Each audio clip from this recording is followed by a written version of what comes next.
So Uranus is officially in Gemini, and I know you're like, girl, what does that even mean? Let me tell you. Uranus has been in Taurus, okay, for the last 8 years. It has now shifted into Gemini, right? The last time that it was in this particular transit was in 1941. Now, anybody in America, you went to school, you kind of know about World War I and all that stuff, World War II, ringing any bells.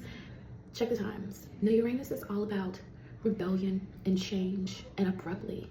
And Gemini is very mercurial, okay? But no, this is mental processing. This is understanding. This is connecting the dots. This is communication in all forms. Connecting people. That's why they tend to be great communicators, people who network very well. When you meet Geminis, it's oftentimes them. They're kind of up and up. They catch it very quick. They're mentally sharp. They're processing, all those things. They rule the hands. The hands connect things. You grab and you connect this to your body, you know. Anyway, putting these two together is crazy. It's not as physical, I will say that. So that says a lot.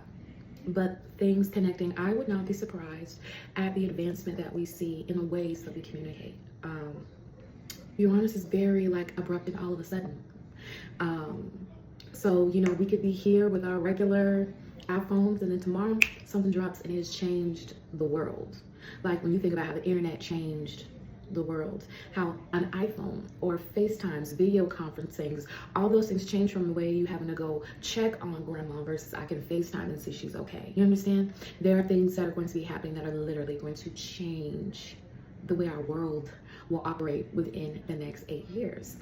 AI advancement definitely is in line with this. Now, to know specifically how it's going to affect you in your chart, one, you can look at your chart and see where Uranus will be transiting in. Where's Gemini? Place Uranus right there in that house. Just be mindful of the signs, the degrees, I'm sorry. So you're making sure, because sometimes they're split, right? But anyway, if you need help, of course, I do readings, so reach out to me. You can check my link in the bio, whichever platform you're watching this on. It's there, and I can help you decode all that together. But no, seriously, it is really important, really vital to see where there is this abrupt shiftness that will be constantly changing. This is all of a sudden. And so Gemini is also very Aries, so we have to be flexible. We have to not be so stuck on one idea or think that one way, one law, one form of structure will remain, because it won't. One minute it's there, one minute it's not. It's air, dissipates. So I'm saying this to let you guys know the temperature, the tone of what we have going on in the skies, along with Mercury retrograde just coming around.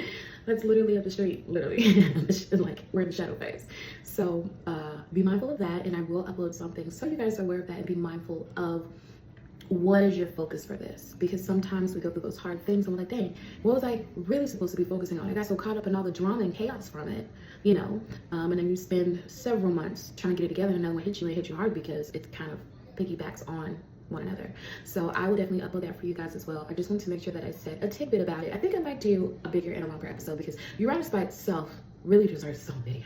And then in Gemini, and the depths of that, and maybe I'll even put it in for like each house. You know, what does that mean with Uranus running through your 7th house, which is relationships and marriage and friendships and contracts and open enemies? Are you getting married? Are you not? Are you getting divorced? you know, are contracts coming about? Are you gonna know about more people that have been hating on you? Maybe there'll be a lot more communication in those areas for sure. Versus, you know, the first house, where there's a lot of changes within yourself, your self-identity. It might look weird to other people. You know, it might change quite a bit. So those things there are really important, and they help you. They help you discover more of yourself in the space that you're in now, and these new beginnings that we have. Yeah, and I want to be here to help teach you guys and show you the way. So anyway, I'm not going to take up too much of your time, because I know your attention span, and I know I'm long-winded. But I will be back soon. But I definitely had to drop and just say a few things. But anyway, talk to you guys soon. Bye.